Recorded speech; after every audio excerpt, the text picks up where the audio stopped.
नमस्कार प्यारे विद्यार्थियों, कैसे हैं आप लोग। आज हम लोग पढ़ेंगे कूलम्ब्स लॉ।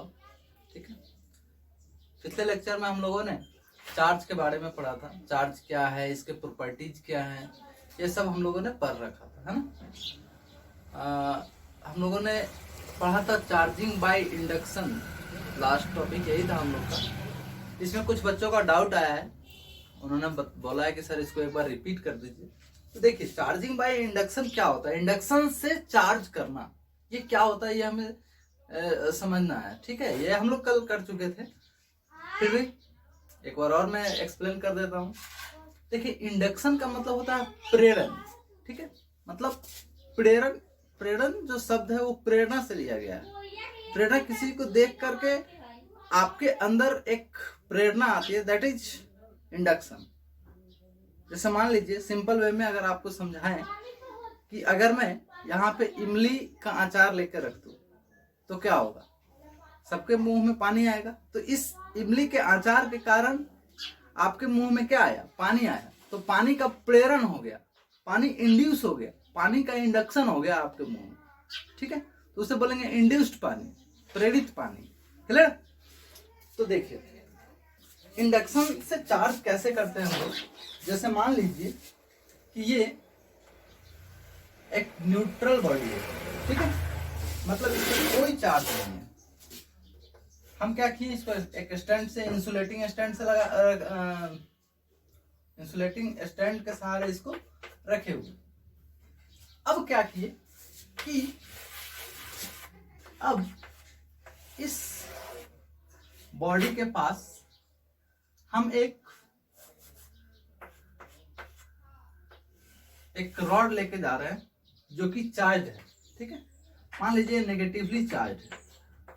ठीक, तो यहाँ पे जब हम लेके जाएंगे इसके पास, तो यहाँ पे तो नेगेटिव पॉजिटिव चार्ज सारे हैं। तो यहाँ से क्या होगा, नेगेटिव वाला चार्ज, ये नेगेटिव चार्ज क्या करेगा, पॉजिटिव वाले को इधर अट्रैक्ट करेगा, तो पॉजिटिव वाला इस साइड आ जाएगा, जिसके कारण नेगेटिव, और चूंकि ये नेगेटिव वाले को रिपेल करेगा, धक्का देगा, तो नेगेटिव वाला किधर आ जाएगा, इस साइड। तो इन्हें हम बोलते हैं इंड्यूस्ड चार्ज। ठीक है, चूंकि यहां पे पहले कोई चार्ज नहीं था, लेकिन अब यहां पे चार्ज इंड्यूस हो गया। ठीक है, अब क्या करेंगे हम, अब थर्ड स्टेप में हम लोग करते हैं, सेटअप ऐसे ही रखते हैं, एक नेगेटिवली चार्ज रॉड, ये पॉजिटिव, इधर पॉजिटिव आ चुका है, ये नेगेटिव। यहां से हम एक तार जोड़ देते हैं अर्थ में।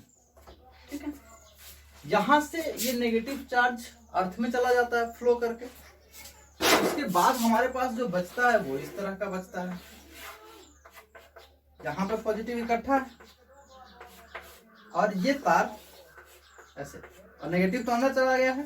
फिर हम तार को हटा देते हैं, ये कनेक्शन खत्म कर देते हैं। इसके बाद में तब हम क्या करते हैं, इसको भी हटा लेते हैं। जब हम हटाते हैं, ये रॉड हटाते हैं, तो ये क्या हो जाता है, ये पूरा फैल जाता है पॉजिटिव चार्ज। तो इस तरह से हमको क्या मिलता है, पॉजिटिव चार्ज। क्लियर है। तो इस तरह से हम लोग चार्ज करते हैं, जिसे बोलते हैं चार्जिंग बाय इंडक्शन। ठीक, एक और तरीका है चार्ज करने का, हम ऐसे करते हैं,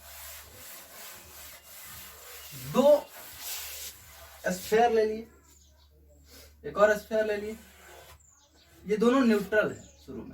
ठीक है, इन दोनों पे कोई चार्ज नहीं है। अब क्या किए कि इन दोनों स्फीयर के पास मान लीजिए एक पॉजिटिव चार्ज का रॉड लेके गए। ठीक है, पॉजिटिव की वजह से ये क्या करेगा, नेगेटिव वाले को इधर खींचेगा और पॉजिटिव वाले को उधर धक्का देगा। क्योंकि कांटेक्ट में है, यहाँ पे टच किया हुआ है, इसलिए पॉजिटिव वाला किधर भागेगा, इस साइड। तो पॉजिटिव वाला जाके यहाँ रुकेगा। ठीक है, अब फिर से हम लोग क्या करेंगे, अब थोड़ा सा सेपरेट कर लेंगे, दोनों को अलग कर लेंगे। अलग जैसे करेंगे और ये रॉड को ऐसे ही रखेंगे, तो यहाँ पे तो नेगेटिव और यहाँ पे पॉजिटिव। अब क्या करेंगे, अब इसे हटा लेंगे हम, ठीक है, इसे रिमूव करेंगे, रॉड को रिमूव करेंगे। तो रॉड को जैसे रिमूव करेंगे, अब ये तो दोनों अलग अलग है, ये जब दोनों अलग अलग है तो ये नेगेटिव चार्ज पूरे में फैल जाएगा, इसमें पॉजिटिव चार्ज फैल जाएगा, तो इसमें नेगेटिव और इसमें पॉजिटिव। तो ये जो प्रोसेस है ये कहलाता है चार्जिंग बाय इंडक्शन। फिर भी अगर आपको क्लियर नहीं हुआ हो तो आप मुझे कांटेक्ट करेंगे, मैं फिर से समझा दूंगा, है ना। वैसे मुझे लगता है कि समझ में आ गया होगा, नहीं आया होगा तो बेहिचक मेरे से पूछिएगा, घबराना बिल्कुल नहीं, ठीक है। इसे नोट कर सकते हैं। तो हम लोगों ने देखा चार्जिंग बाय इंडक्शन, इंडक्शन से कैसे चार्ज किया जा सकता है वो हम लोग देखे। अच्छा, एक और हम लोग पढ़े हुए थे क्वांटाइजेशन ऑफ चार्ज। तो हम लोग बोले थे कि किसी भी बॉडी पे जो चार्ज होता है वो होता है प्लस माइनस एन ई, यानी ई के इंटीग्रल मल्टीपल होता है, और ई का वैल्यू होता है 1.6 इंटू 10⁻⁻19 कूलम। जाहिर सी बात है कि ये सबसे छोटा चार्ज है, तो बाकी जितने भी चार्ज होंगे वो इसी के मल्टीपल में होंगे, इंटीग्रल मल्टीपल में होंगे। तो एन का वैल्यू कुछ भी रख सकते हैं, 0 1 2 3 4 5 6, 2.5 नहीं हो सकता है, 3.4 नहीं हो सकता है, ठीक है, दशमलव में नहीं होगा। अच्छा, बेसिकली है क्या चीज, जैसे मान लीजिए कि दो बॉडी है, एक बॉडी से दूसरे बॉडी में जब चार्ज जाता है तो बेसिकली यहाँ से क्या जाता है, इलेक्ट्रॉन जाता है। ट्रांसफर तो इलेक्ट्रॉन का ही होता है। एक इलेक्ट्रॉन इधर गया तो इस पे माइनस ही चार्ज आया, इस पे प्लस ही चार्ज आया। 2 इलेक्ट्रॉन गया तो -2 ही आया, इस पे +2 ही आया। 3 इलेक्ट्रॉन गया तो -3 ही आया, इस पे +3 ही आया। बेसिकली एक एक इलेक्ट्रॉन की वजह से चार्ज जमा होता है। तो आपसे कोई भी पूछे कि बताइए, मान लीजिए कि Q का वैल्यू सपोज करिए कि 3.2 कूलम है, ठीक है, किसी भी बॉडी पे 3.2 कूलम चार्ज है। तो बोला कि बताइए यहाँ से, अच्छा ये मान लीजिए पॉजिटिव चार्ज है, तो यहाँ से इलेक्ट्रॉन निकला है कि ऐड हुआ है, तो जाहिर सी बात है प्लस में चार्ज है तो इलेक्ट्रॉन निकला है। बोलेगा कि कितने इलेक्ट्रॉन्स का ट्रांसफर हुआ है, ठीक है, तो वो कैसे निकालेंगे, हम तो जानते हैं सर Q बराबर तो N ही होता है, तो लगा दीजिए Q बराबर N ही। तो Q बराबर N ही यानी 3.2 बराबर N इंटू ई का वैल्यू 1.6 इंटू 10⁻⁻19 कूलम। यहाँ से देखिए क्या कर लेंगे, N बराबर 3.2 बटा 1.6 इंटू 10⁻⁻19, ये कूलम है, कूलम से कूलम कट जाएगा, इधर ये 2 से कटेगा तो 2 इंटू 10⁻⁻19 ऊपर जाएगा तो प्लस में हो जाएगा। तो इतना इलेक्ट्रॉन ट्रांसफर हुआ है, ठीक है, मतलब इतने चार्ज में इतना इलेक्ट्रॉन ट्रांसफर हुआ है। तो आपसे कुछ भी पूछा जा सकता है, कितना भी चार्ज दे दे, तो बच्चा वाला सवाल है, शर्माने वाला, क्लास 10th में सवाल है, तो ऐसा हम लोग नहीं करेंगे। अगर पूछे कोई तो बता सकते हैं, उसमें कोई रॉकेट साइंस नहीं है, तो इसे नोट करिए। तो ये सब हम लोग पढ़ चुके थे पिछले क्लास में। तो चार्ज के बारे में हमने देखा, चार्ज हम लोग समझ गए कि चार्ज क्या होता है। अब देखिए, हम लोग चर्चा कर रहे थे इलेक्ट्रोमैग्नेटिज्म का, ठीक है, इलेक्ट्रोमैग्नेटिज्म। तो हम लोगों ने पढ़ा था कि electromagnetism is the study of charges, ठीक है, चार्ज के स्टडी को हम लोग क्या कहते हैं, इलेक्ट्रोमैग्नेटिज्म कहते हैं। अच्छा, इसमें चार्ज जो है, चार्ज के बारे में हम लोग जान चुके हैं। अब चार्ज किस किस तरह से रह सकता है, इसके बारे में थोड़ा सा चर्चा कर लेते हैं। हो सकता है कि आपका चार्ज रेस्ट में हो सकता है कि आपका चार्ज यूनिफॉर्म मोशन में एक समान गति से चल रहा हो, उसका एक्सेलरेशन 0 हो सकता है कि एक्सेलरेशन 0 नहीं हो, एक समान गति से नहीं चल रहा हो, तीनों केस पॉसिबल है। तो अगर आपका चार्ज रेस्ट में हो, चार्ज कौन सी हो, चार्ज एट रेस्ट, ठीक है, आवेश चाहे विरामावस्था में, आवेश विरामावस्था में आवेश। तो भाई साहब जब चार्ज रेस्ट में होगा तो it creates creates electric field. ठीक है, अगर चार्ज रेस्ट में होगा तो ये सिर्फ इलेक्ट्रिक फील्ड क्रिएट करेगा। क्लियर है? अगर चार्ज रेस्ट में होगा तो क्या क्रिएट करेगा? Electric field. ठीक है, it creates electric field only. यह केवल वैद्युत क्षेत्र उत्पन्न करेगा। ठीक है, तो अगर चार्ज रेस्ट में है तो ये सिर्फ क्या प्रोड्यूस करेगा, क्या क्रिएट करेगा? Electric field. और इसका स्टडी हम लोग करेंगे इलेक्ट्रोस्टैटिक्स में। किसमें? इलेक्ट्रोस्टैटिक्स। ठीक है, इसको हम लोग बोलते हैं स्थिर वैद्युतिकी। ठीक है, जब चार्ज रेस्ट में हो तो वो सिर्फ क्या क्रिएट करेगा? Electric field. ठीक है, तो उसका स्टडी हम लोग किसमें करेंगे? इलेक्ट्रोस्टैटिक्स में। तो अगर कोई पूछे कि what do you mean by electrostatics, electrostatics से आप क्या समझते हैं, इलेक्ट्रोस्टैटिक्स क्या है? तो आप बोलेंगे कि चार्ज जब रेस्ट में होता है तो ये सिर्फ इलेक्ट्रिक फील्ड क्रिएट करता है, और इसका अध्ययन, रुके हुए चार्ज का अध्ययन, रुके हुए चार्ज का स्टडी हम लोग इलेक्ट्रोस्टैटिक्स में करते हैं। क्लियर? जब चार्ज आ जाए, चार्ज इन यूनिफॉर्म मोशन। ठीक है, जब चार्ज यूनिफॉर्म मोशन में हो, ठीक है, जब आवेश एक समान गति में हो, ठीक है, एक समान गति मतलब उसका एक्सेलरेशन 0 है, यानी कि इसमें वेलोसिटी क्या है? कांस्टेंट। स्पीड क्या है? कांस्टेंट। यानी ए कितना? 0। ए यानी कि एक्सेलरेशन, जी माने वेलोसिटी। तो इट क्रिएट्स मैग्नेटिक फील्ड। क्या क्रिएट करेगा? Magnetic field. यह चुंबकीय क्षेत्र उत्पन्न करेगा। भाई साहब, मैग्नेटिक फील्ड के साथ साथ इलेक्ट्रिक फील्ड तो रहेगा ही, क्योंकि वो चार्ज है। चार्ज है तो उसके पास इलेक्ट्रिक फील्ड रहेगा। यहाँ पे भी इलेक्ट्रिक फील्ड होगा, लेकिन साथ साथ क्या क्रिएट करेगा? Magnetic field. और इसका स्टडी हम लोग करते हैं मैग्नेटिज्म। इसमें मैग्नेटिज्म, चुंबकत्व। अगर आपसे कोई पूछता है कि मैग्नेटिज्म क्या है, तो आप बोलेंगे कि जब चार्ज यूनिफॉर्म मोशन में होता है, एक समान गति में होता है, तो ये इलेक्ट्रिक फील्ड के साथ साथ मैग्नेटिक फील्ड भी क्रिएट करता है, और इसके स्टडी को हम लोग बोलते हैं मैग्नेटिज्म। अच्छा, इस इलेक्ट्रोस्टैटिक्स के अंदर आएगा इलेक्ट्रिक फील्ड पढ़ेंगे हम लोग, कैपेसिटर पढ़ेंगे, चार्ज के बारे में पढ़ेंगे, है ना। इसमें पढ़ेंगे current, electricity, magnetic effect of current, ये सब हम लोग पढ़ेंगे इसमें, एसी। अब यहाँ पे third, charge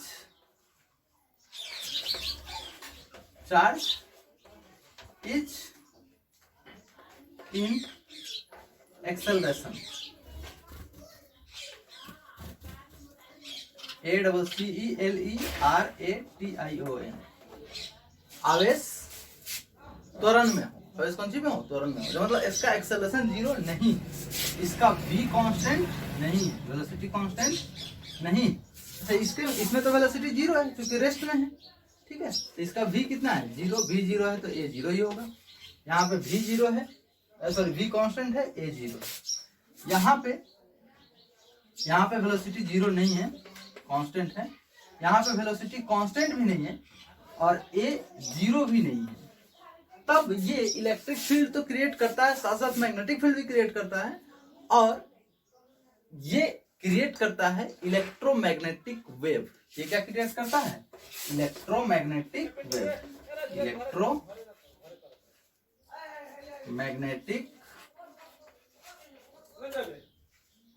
ELECTROMAGNETIC, electromagnetic waves. ठीक है, शॉर्ट में हम लोग बोलते हैं EMW। तो ध्यान रहे, पूरा इलेक्ट्रोमैग्नेटिज्म 3 सेगमेंट में बटा हुआ है, इलेक्ट्रोस्टैटिक्स, मैग्नेटिज्म और इलेक्ट्रोमैग्नेटिक वेव्स। इलेक्ट्रोस्टैटिक्स कब पढ़ेंगे? जब चार्ज रेस्ट में हो, और जब चार्ज रेस्ट में होगा तो सिर्फ इलेक्ट्रिक फील्ड क्रिएट करेगा। ठीक है, मैग्नेटिज्म कब पढ़ेंगे? जब चार्ज यूनिफॉर्म मोशन में हो, एक समान गति में हो। ठीक है, इसका एक्सेलरेशन 0 हो, तो हम लोग मैग्नेटिज्म पढ़ेंगे। करंट वगैरह ये सब मैग्नेटिज्म में आता है। उसके बाद चार्ज के पास जब एक्सेलरेशन आ जाए, इसके पास जब त्वरण आ जाए, तो इसका स्टडी हम लोग करते हैं इलेक्ट्रोमैग्नेटिक वेव में, तब ये क्रिएट करता है इलेक्ट्रोमैग्नेटिक वेव्स। क्लियर? तो स्क्रीन पॉज करें और इसे नोट करें, फिर हम लोग आगे देखते हैं। तो अब हम लोग पढ़ेंगे कूलम्ब्स लॉ। ठीक है, कूलम्ब्स लॉ, कूलम्ब का नियम। ठीक है, तो हम लोग ये जानते हैं कि कूलम्ब हम लोग ये जानते हैं कि अगर दो चार्ज है तो आपस में एक दूसरे पे वो फोर्स लगाएंगे। अब वो फोर्स कितना लगाएंगे वो कौन बताता है? Coulomb's law. कूलम्ब्स लॉ ये बताता है कि दो चार्ज के बीच में इंटरेक्शन फोर्स कितना होगा। जैसे मान लीजिए कि दो चार्ज है Q1 और ये Q2। ठीक है, Q1 एंड Q2 दो चार्ज है। तो कूलम्ब्स लॉ क्या कहता है? देखिए, कूलम्ब्स लॉ कहता है कि इन दोनों के बीच में एक फोर्स ऑफ इंटरेक्शन लगेगा। हो सकता है कि वो अट्रैक्टिव हो सकता है वो रिपल्सिव हो। वो हम जानते हैं कि कब अट्रैक्टिव होगा, कब रिपल्सिव होगा, कब आकर्षण होगा, कब विकर्षण होगा, ये हमें पता है। आकर्षण कब होगा? जब अपोजिट चार्जेज होंगे, प्लस माइनस होंगे। और विकर्षण यानी कि रिपल्सन कब होगा? जब दोनों सेम चार्ज होंगे, या तो पॉजिटिव पॉजिटिव हो या फिर नेगेटिव नेगेटिव। तो बात कर लेते हैं, सबसे पहले डायरेक्शन की बात करें कि डायरेक्शन किधर होगा इसका। ठीक है, डायरेक्शन। तो डायरेक्शन कैसे निकालेंगे? मान लीजिए कि इस फोर्स पे हमें डायरेक्शन निकालना है। मान लीजिए दोनों पॉजिटिव है, दोनों क्या है? पॉजिटिव है। तो दोनों पॉजिटिव है, डायरेक्शन अगर हमें पता करना है तो एक चार्ज को फिक्स कर लीजिए, पकड़ लीजिए। अब दूसरा चार्ज है, जिधर भागेगा उधर ही फोर्स का डायरेक्शन होगा। ठीक है, कैसे? आप चाहे तो इस बात को आप अपने शब्दों में लिख सकते हैं जैसे मैं बोल रहा हूँ वैसे। क्योंकि नोट्स आप जो बनाएंगे वो आपको समझ में आना चाहिए, वो आपके लिए नोट्स बन रहा है, वो नोट्स मेरे लिए नहीं बन रहा है, मुझे तो सब पता है। तो नोट्स आप खुद के लिए बना रहे हो तो आप कैसे बनाएंगे कि आपको समझ में आएगा, ये आप अच्छी तरह से जानते हैं। आप भोजपुरी में लिखें, हिंदी में लिखें, इंग्लिश में लिखें, कोई फर्क नहीं पड़ता है। डिपेंड ये करता है कि आपके इस पे कितना घुस रहा है। क्लियर है? तो इसलिए नोट्स आप खुद से बनाएंगे, जो समझ में आए, जो मन करे वो लिख लीजिए नोट्स में, जो आपको लगे कि ये काम का चीज है। ठीक है, मेरे पूरे बोलने के दौरान जो चीज भी आपको लगे कि इंपॉर्टेंट है, ये हमें याद रहना चाहिए बाद में, वो सब कुछ आप लिखें नोट्स में। ठीक है, नोट्स का मतलब सुंदर सुंदर नहीं होना चाहिए, दिखने में सुंदर नहीं होना चाहिए, उसमें कंटेंट कितना है ये डिपेंड करता है। ठीक है, आपको कितना समझ में आ रहा है। क्लियर? तो आइए पहले बात करते हैं डायरेक्शन पे, दिशा पे, कि किधर फोर्स लगेगा। तो किधर फोर्स लगेगा उसके लिए हम क्या करेंगे कि एक चार्ज को पकड़ लेंगे और दूसरा चार्ज जिधर भागेगा उधर उस पर फोर्स लगेगा। क्लियर है? तो देखिए ध्यान से, मान लीजिए कि हम अगर Q2 पे निकालते हैं डायरेक्शन, दोनों पॉजिटिव है, दोनों क्या है? पॉजिटिव है। तो ये तो पता है सर, दोनों में दुश्मनी होना है। दुश्मनी होना है तो धक्का देगा कि पास खींचेगा? जाहिर सी बात है धक्का देगा, दुश्मनी है तो धक्का देगा। तो आइए Q1 को हम पकड़ लेते हैं। तो Q1 को जब पकड़ेंगे तो Q2 पे तो Q1 धक्का लगा रहा है, तो धक्का लगाएगा तो किधर भागेगा? इस साइड कि उस साइड? तो जाहिर सी बात है ये धक्का लगाएगा तो उधर ही धक्का लगाएगा ना। ऐसे धक्का अपनी तरफ थोड़ी लगता है, तो धक्का उधर लगेगा। इसका मतलब Q2 पे तो फोर्स सर इधर लगेगा। तो ये फोर्स है किस पे? 2 पे। किसके कारण? 1 पे। तो ऐसे लिखेंगे F21। क्लियर? अच्छा भाई, अब ये तो सर Q2 पे डायरेक्शन हो गया, Q2 पे उधर लग रहा है, Q1 पे किधर लग रहा है? हाँ, तो Q2 को पकड़ लीजिए। तो Q2 को जैसे पकड़ेंगे तो Q2 भी तो प्लस है, ये भी प्लस है, तो ये भी तो Q2 भी तो इसको धक्का देगा। तो इसको जब पकड़े तो Q1 को किधर धक्का मिला? इस साइड। लो भाई इधर। तो ये फोर्स ऑन 1 ड्यू टू 2, 1 पे 2 ने लगाया।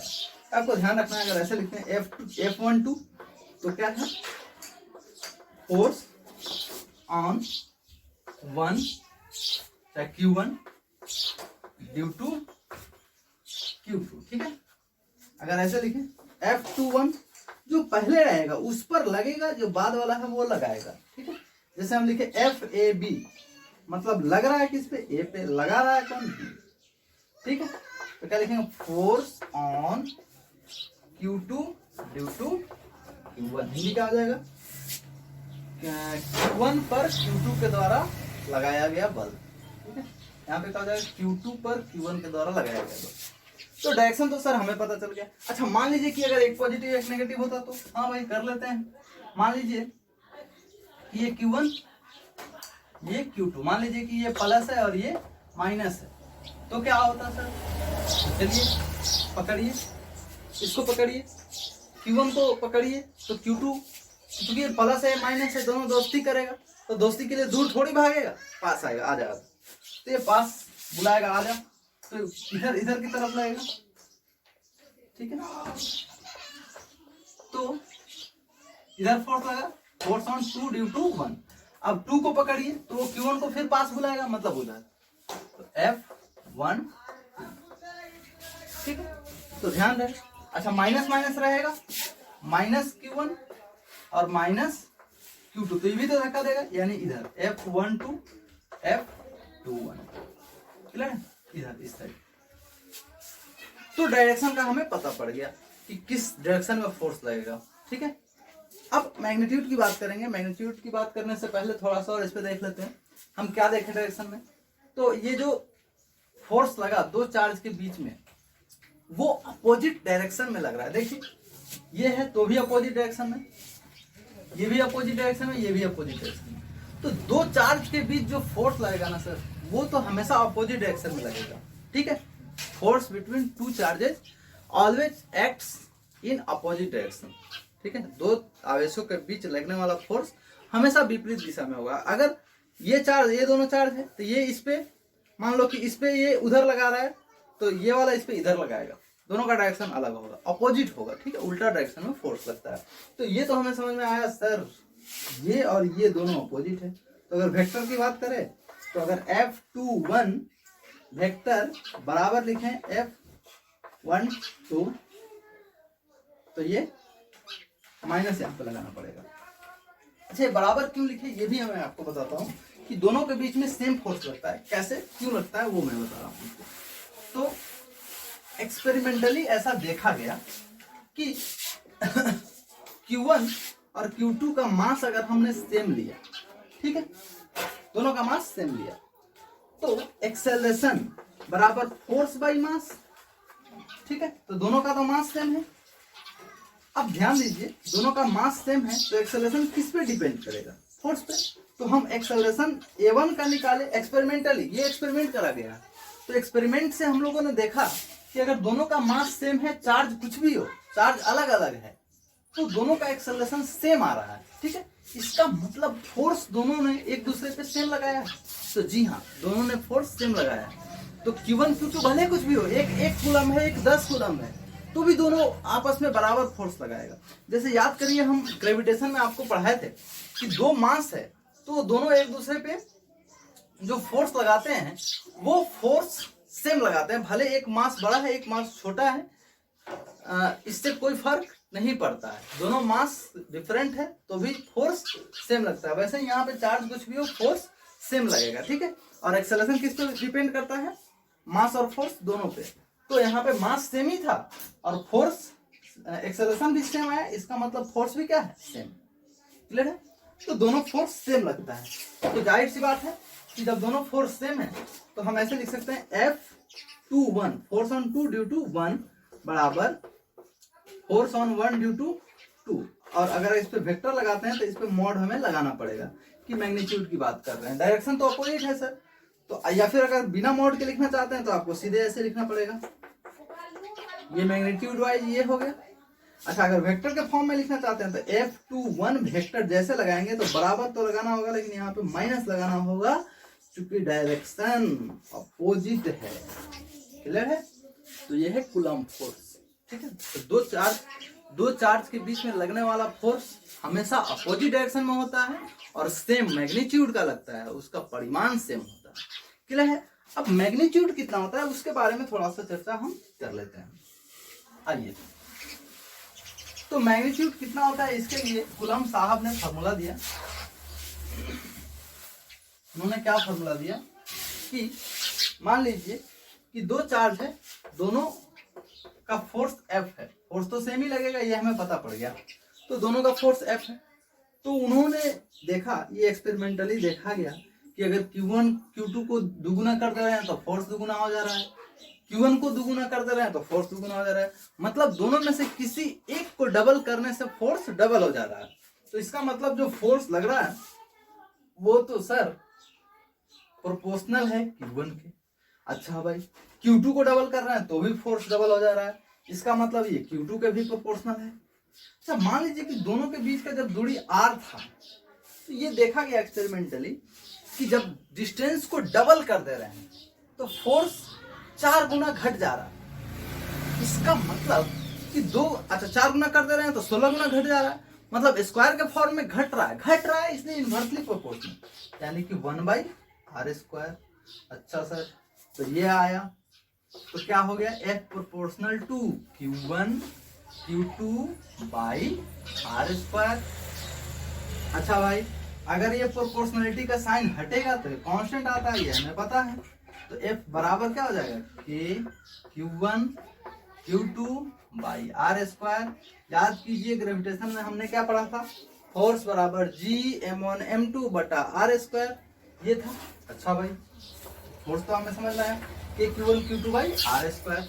और क्या बोला गया कि F बराबर, सॉरी, ये K को लिखा गया 1/4πε0, ठीक है, 1/4πε0 K को बोला गया।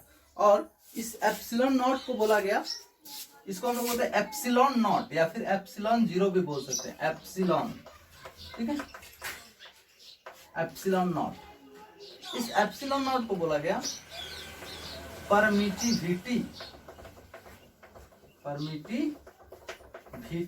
ऑफ फ्री स्पेस, या फिर आप लिख सकते हैं परमिटिविटी ऑफ वैक्यूम। हिंदी में क्या हो जाएगा, मुक्त आकाश या फिर निर्वात की विद्युतशीलता, ठीक है, विद्युतशीलता, ठीक है। अब अच्छा, ये एप्सिलॉन नॉट क्यों आ रहा है, क्योंकि इन दोनों चार्ज के बीच में कोई मीडियम नहीं है, या तो यहाँ पे बीच में वैक्यूम होगा, नहीं तो एयर हम लोग मान के चलते हैं। तो अभी जो हम लोग पढ़ रहे हैं कूलम्ब्स लॉ, वो किस में है, एयर में या फिर वैक्यूम में, ठीक है। तो जो भी ये फार्मूला जब भी हम लगाएंगे K Q1 Q2/r², तो ध्यान रहे ये फार्मूला कहाँ पे लगेगा, वैक्यूम में, जब दो चार्ज वैक्यूम में रखे हुए हैं।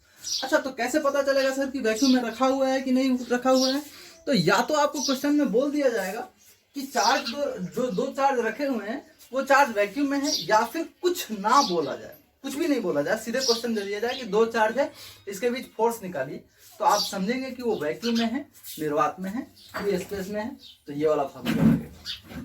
मीडियम में जब होगा तो आपको स्पेशली बोला जाएगा कि इस मीडियम में रखा हुआ है, वहां पे बोलना पड़ेगा, मीडियम जब भी रहेगा तो बोलना पड़ेगा, तो बोला हुआ रहेगा, क्लियर। तो जब नहीं बोला रहे तो हमें समझना है कि वो वैक्यूम में है, क्लियर। तो ये कूलम्ब्स लॉ वैक्यूम में है। तो कूलम्ब्स लॉ क्या कहता है कि दो चार्ज के बीच में जो फोर्स लगता है उसका मैग्नीट्यूड सेम होता है, उसका डायरेक्शन अपोजिट होता है, और उसका मैग्नीट्यूड होता है K Q1 Q2/r²। अब चूंकि K का वैल्यू हम देखें कि 1/4πε0 है, तो फोर्स जो होगा, यहाँ पे मैं लिख देता हूँ, आप लोग नोट कर लेंगे। तो फोर्स को तो हम ऐसे भी लिख सकते हैं, K के जगह पे 1/4πε0 Q1 Q2/r², ठीक है। तो आप इसे नोट करें, स्क्रीन पॉज करके, फिर मैं आगे बताता हूँ। तो हम लोगों ने कूलम्ब्स लॉ देखा, ठीक है। फोर्स बराबर 1/4πε0 Q1 Q2/r², ठीक है। अब ध्यान से देखिए, हमसे इस एप्सिलॉन नॉट का डायमेंशन पूछा जाता है, यूनिट भी। तो ध्यान से देखिए, अगर हम एप्सिलॉन नॉट को इधर लेके आएंगे तो कितना हो जाएगा, Q1 Q2/4πr², ठीक है। अगर हम डायमेंशन की बात करें तो ध्यान से देखिए, Q1 Q2 चार्ज है, तो हम जानते हैं चार्ज Q बराबर होता है, देखिए हम लोग क्लास 10th में पढ़े हैं, आई इलेक्ट्रिक करंट, ये होता है Q/T। तो यहां से क्या हो जाएगा, Q बराबर I इंटू टी। हम जानते हैं कि I फंडामेंटल क्वांटिटी है, T भी फंडामेंटल क्वांटिटी है। I करंट है तो इसका डायमेंशन होता है A और टाइम का T। तो Q का डायमेंशन आप याद रखिएगा 80 होता है, ठीक है, ये ध्यान रखना। तो Q का डायमेंशन 80 और फिर Q2 ये भी तो चार्ज है तो इसका भी क्या होगा 80 बाई 4 पाई कांस्टेंट है तो इसका कोई डायमेंशन नहीं। F फोर्स है, फोर्स का हम जानते हैं M L T माइनस 2, ठीक है, ये फोर्स का डायमेंशन हो गया। और R चूंकि डिस्टेंस है, ठीक है, तो डिस्टेंस का L तो L स्क्वायर। तो क्या हो जाएगा, ये M ऊपर जाएगा, M का पावर -1, L ऊपर जाएगा, L और L स्क्वायर L क्यू, तो L क्यू ऊपर जाएगा, L का पावर -3, T का पावर -2 है, ये ऊपर जाएगा तो +2 हो जाएगा, और 2T पहले से तो T का पावर 4 और A स्क्वायर, ये किसका डायमेंशन हो जाएगा एप्सिलॉन नॉट का। क्लियर है। अगर हम ऐसा यूनिट की बात करें तो देखिए यहाँ Q1 Q2, तो Q1 Q2 चार्ज है तो coulomb into coulomb, coulomb square, ठीक है।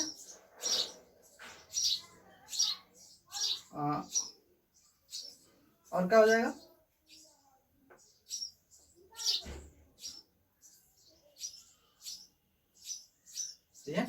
कूलम स्क्वायर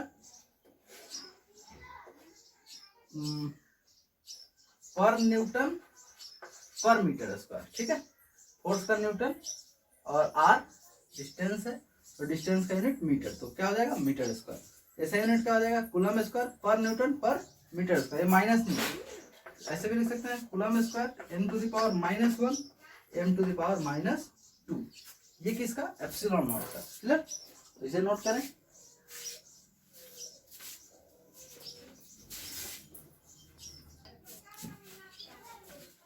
और फोर्स बराबर क्या होता है, फोर्स बराबर K Q1 Q2 by R square. तो भाई साहब यहाँ पे K कांस्टेंट है, K का यूनिट देख लेते हैं क्या होगा, तो K बराबर हम क्या लिख सकते हैं F R स्क्वायर बटा Q1 इंटू Q2, ठीक है। अब इसका डायमेंशन देखिए, डायमेंशन K का डायमेंशन, तो यहां से फोर्स ML_T-2, R L है तो L स्क्वायर, R लेंथ है इसलिए L।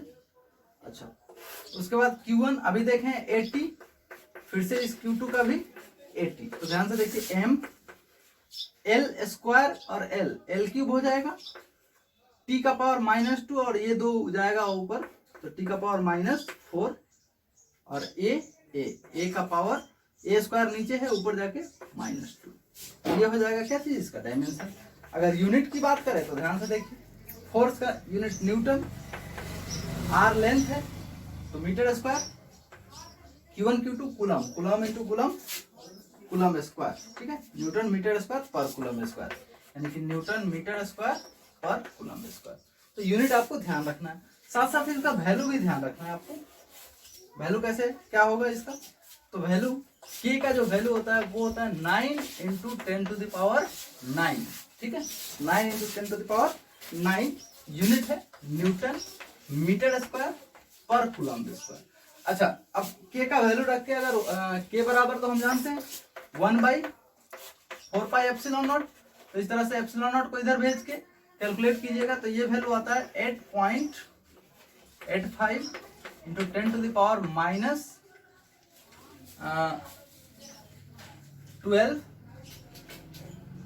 और यूनिट इसका होता है कूलम स्क्वायर पर न्यूटन पर मीटर स्क्वायर। तो हम लोगों ने कूलम्स लॉ के बारे में पढ़ा, ये एप्सिलॉन नॉट सब देखें। और ध्यान दीजिए कूलम्स लॉ कर चुके हैं, अब कूलम्बिक फोर्स और इलेक्ट्रोस्टैटिक फोर्स के बारे में थोड़ा सा चर्चा कर लेते हैं ना। इलेक्ट्रोस्टैटिक फोर्स, स्टैटिक फोर्स या फिर इसको बोलते हैं कूलम्बिक फोर्स। ठीक है, हिंदी में बोलेंगे स्थिर वैद्युत बल या फिर कूलम्बिक बल। ये क्या है? तो अभी जो हम लोगों ने पढ़ा कि दो चार्ज के बीच में जो फोर्स लगता है उसे ही हम लोग क्या कहते हैं? Electrostatic force. तो हम लोग क्या लिखेंगे कि दो चार्ज अगर रेस्ट में है तो उनके बीच जो फोर्स लगता है उसे हम लोग क्या बोलते हैं? Electrostatic force. ठीक है, the force acting between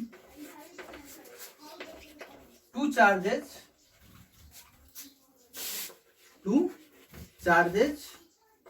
at rest is called electrostatic force या फिर कूलम्बिक फोर्स। ठीक है, इलेक्ट्रोस्टैटिक फोर्स और कूलम्बिक फोर्स। ठीक है, हिंदी में क्या लिखेंगे कि दो स्थिर आवेशों के बीच लगने वाले बल को हम लोग क्या कहते हैं? कूलम्बिक बल या फिर स्थिर वैद्युत बल। क्लियर है? तो ये हम लोग नोट कर लेंगे स्क्रीन पॉज करके। अब थोड़ा सा इलेक्ट्रोस्टैटिक फोर्स के प्रॉपर्टीज के बारे में देखते हैं। ठीक है, क्या क्या इसका प्रॉपर्टी है? Properties of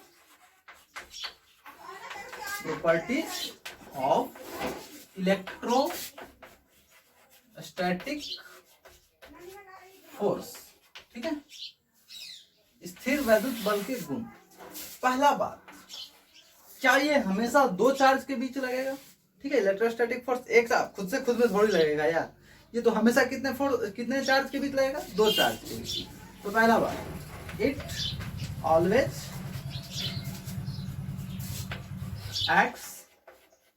act between two charges. ठीक है, ये हमेशा कितने चार्ज के बीच में लगेगा? दो चार्ज के बीच में लगेगा। क्या लिखेंगे हिंदी? यह हमेशा दो आवेशों के बीच लगेगा। पहला बात। दूसरा, क्या इसका डायरेक्शन अपोजिट होता है? दोनों जो एक दूसरे पे लगाएगा तो दोनों का डायरेक्शन, ये पहला दूसरे पे जो लगाएगा उस डायरेक्शन के अपोजिट दूसरा पहले पे लगाएगा, मतलब दोनों का डायरेक्शन अपोजिट होगा। ठीक है, तो दूसरा क्या लगेंगे कि it act in opposite direction, यह हमेशा विपरीत दिशा में लगता है। क्लियर है? पहला बात कि दो चार्ज पे लगता है और अपोजिट डायरेक्शन पे लगता है। ठीक है, और तीसरा magnitude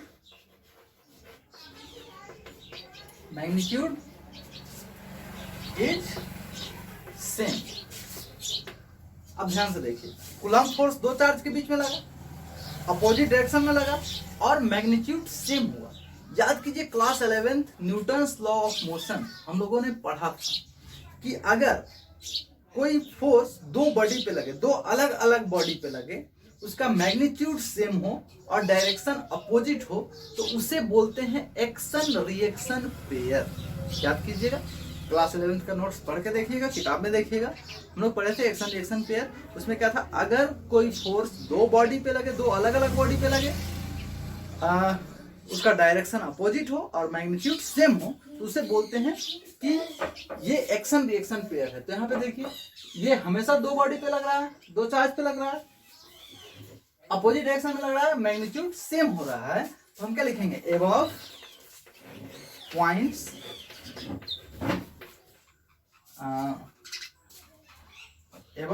concludes that the electrostatic force या फिर कूलम्बिक फोर्स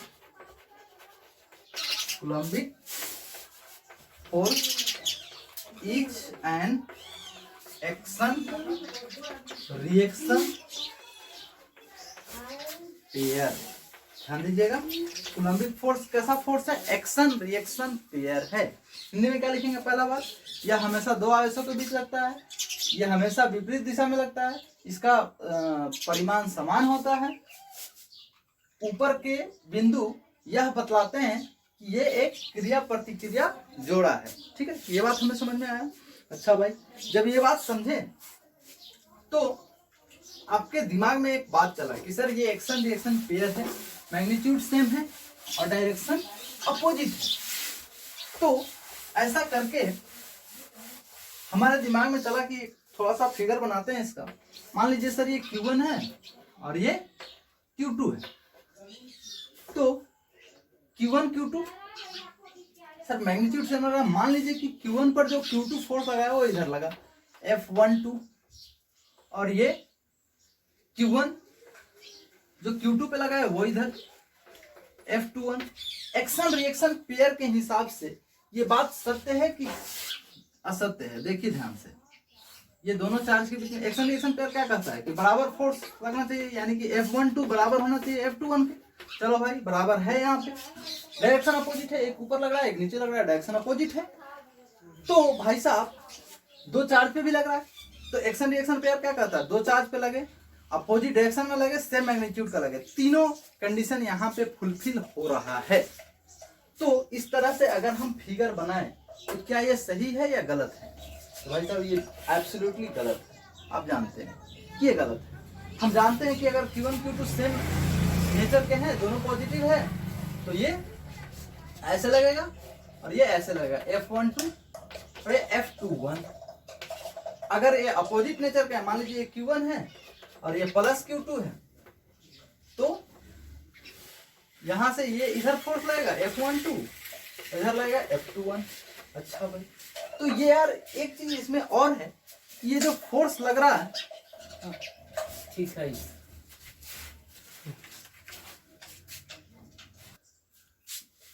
तो ये सही होता है, ऐसे होता है। तो इसको हम क्या लिखें?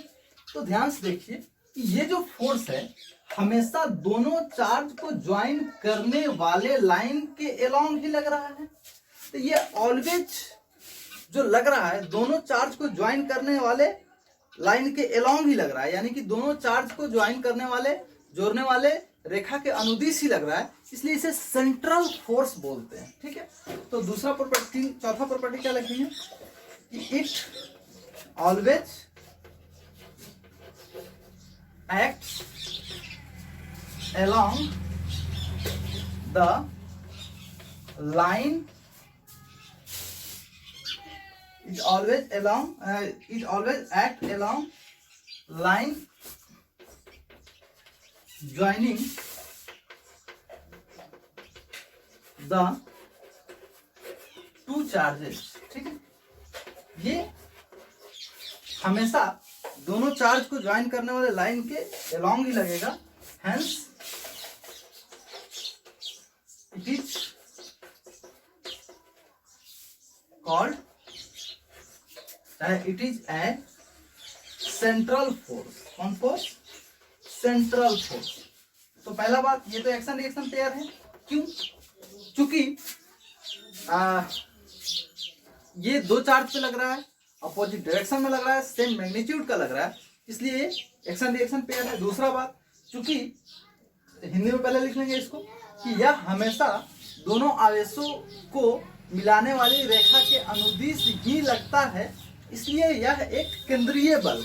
ठीक है, तो ये चूंकि हमेशा लग रहा है इस दोनों चार्ज को ज्वाइन करने वाले लाइन के एलोंग ही, इसलिए इसे हम सेंट्रल फोर्स बोलते हैं। इसे हम क्या बोलते हैं? सेंट्रल फोर्स बोलते हैं। अच्छा, ये कूलम्बिक फोर्स जो है वो कंजर्वेटिव फोर्स है। कंजर्वेटिव फोर्स के बारे में हम लोग वर्क पावर एनर्जी में पढ़े हुए हैं। कैसे कंजर्वेटिव फोर्स है ये हम लोग आगे पढ़ेंगे। अभी फिलहाल आप नेक्स्ट पॉइंट में लिखेंगे कि it is a conservative force. It is a conservative force.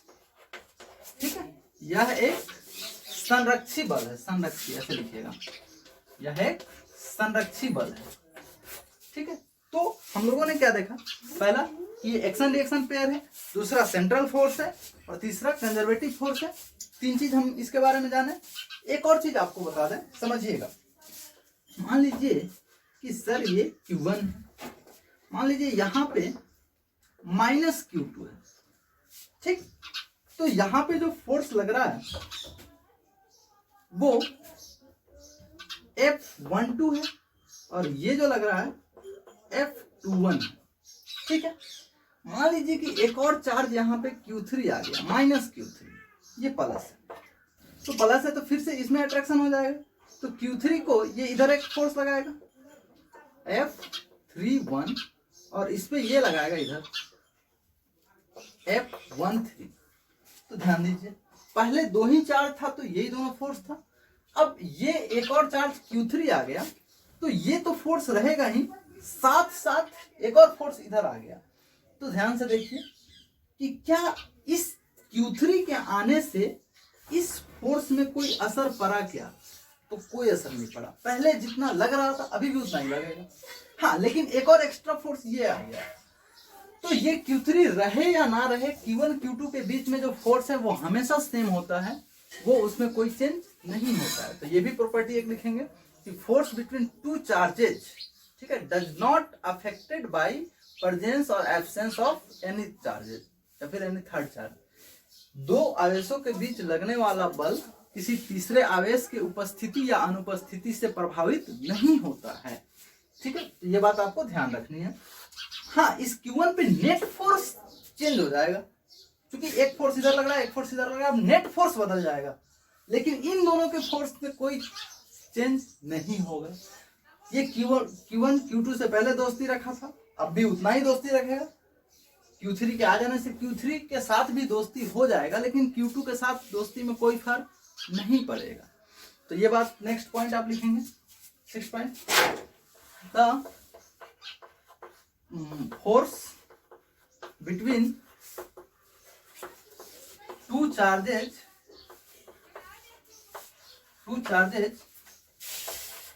does not affected by presence or absence of third charge, ठीक है। हिंदी लिख लीजिएगा। 2 आवेशों के बीच लगने वाला बल तीसरे आवेश के उपस्थिति या अनुपस्थिति से प्रभावित नहीं होता है। तो ये सारी बातें आपको ध्यान रहनी चाहिए बिल्कुल अच्छे से। K का वैल्यू 9 × 10⁹ इस तरह का सब आपको ध्यान रखना है। अच्छा, तो हम लोग का लगभग थ्योरी पार्ट इधर कूलम्ब्स लॉ का कंप्लीट हो गया। अब हमें कुछ क्वेश्चंस करने हैं। तो क्वेश्चन आप मान लीजिए कि 2 चार्ज आपको दिया रहेगा और बोलेगा कि उसके बीच कितना फोर्स लगेगा, ये निकाल लीजिएगा। तो आप एनसीईआरटी का जो क्वेश्चन है एक्सरसाइज या फिर एग्जाम्पल में कूलम्ब्स लॉ का, वो आप करेंगे। मैं एक आध एग्जाम्पल यहाँ पे करवा दे रहा हूँ, बहुत आसान से, एकदम शर्म आ जा रहा है ऐसे सवाल करके। देखिए, जैसे मान लीजिए कि यहाँ पे 4 कूलम्ब चार्ज है, यहाँ पे -3 कूलम्ब चार्ज है, दोनों के बीच की दूरी मान लीजिए 10 सेंटीमीटर है। आपसे बोला कि फोर्स निकालिए, तो भाई साहब ये तो हमें समझ में आता है कि दो फोर्स 3 कूलम्ब पे जो 4 कूलम्ब लगाएगा उतना ही 3 कूलम्ब 4 पे लगाएगा, मतलब 4 3 पे जितना लगाएगा उतना ही 3 4 पे लगाएगा। ये बात हमें समझ में आता है। अच्छा, डायरेक्शन भी समझ में आता है सर। ये चूंकि नेगेटिव है तो ये इस पे इधर लगेगा और ये इस पे इधर लगेगा, दोनों अट्रैक्शन करेगा, क्या अट्रैक्टिव फोर्स लगेगा। फोर्स का मैग्नीट्यूड कितना होगा ये निकालना है। तो वो तो सब जानते हैं K Q1 Q2 by R²। हाँ भाई, तो K का वैल्यू कितना होता है 9 × 10⁹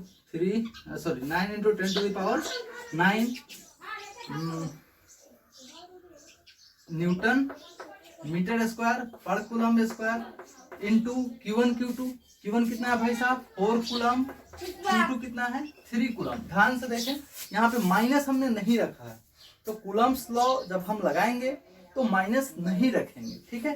डायरेक्शन तो हमें पता ही है कि किधर लग रहा है, अट्रैक्टिव लगेगा कि रिपल्सिव लगेगा, हमें पता है। तो इसलिए माइनस प्लस हम लोग नहीं रखेंगे, सिर्फ मैग्नीट्यूड रखेंगे, चार्ज का वैल्यू रखेंगे। ये coulomb by R, distance centimetre में। सर यहाँ पे ये सब ऐसा यूनिट में है तो इसे भी ऐसा यूनिट में रखना पड़ेगा। आर स्क्वायर है तो आर 10 सेंटीमीटर है, तो आर का वैल्यू 10 सेंटीमीटर, तो इसको मीटर में बदलेंगे तो 10 इंटू 10⁻⁻2 मीटर। तो क्या करेंगे 10 इंटू 10⁻⁻2 मीटर का स्क्वायर। तो ध्यान से देखिए मीटर स्क्वायर हो जाएगा, तो मीटर स्क्वायर, तो इस मीटर स्क्वायर से ये मीटर स्क्वायर कट जाएगा, ये कूलम स्क्वायर कूलम कट जाएगा, बचेगा क्या चीज न्यूटन। वैसे भी फोर्स का यूनिट क्या होता है न्यूटन। तो आप बार बार यहाँ पे यूनिट ना लिखे तो भी कोई बात नहीं है, लिखे तो भी अच्छी बात है। बस यहाँ पे देखिए कैलकुलेशन कैसे हो जाएगा, 9 into 10 to the power 9 into 4 के 12 बटा 10 इंटू 10 का पावर -2, यानी कि 10 का ये तो 10 का स्क्वायर 100 हो जाएगा, इंटू 10 का पावर -2 है तो ये हो जाएगा 10 का पावर -4। अब ध्यान से देखिए कितना हो जाएगा, 12 9 108 इंटू 10 का पावर 9 है, ये ऊपर जाएगा तो 9 4 13, 13 में से ये 2 कटेगा तो कितना बचेगा 10 का पावर 11। ठीक है, दिस इज आंसर। ये बहुत शर्माने वाला सवाल आप लोग बना लें। तो ऐसे ऐसे शर्माने वाले सवाल एनसीईआरटी में होंगे, वो आपको करने हैं। एक दो चाहे तो आप खुद से भी कर सकते हैं। एक आध सवाल और मैं करवा देता हूं, तो चलिए देखते हैं।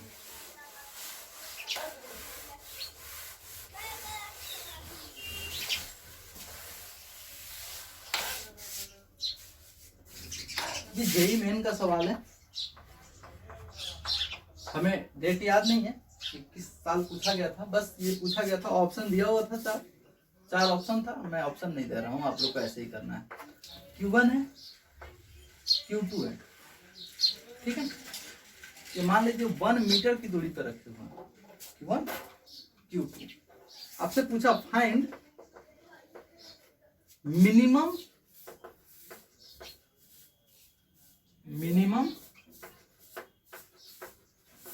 Force between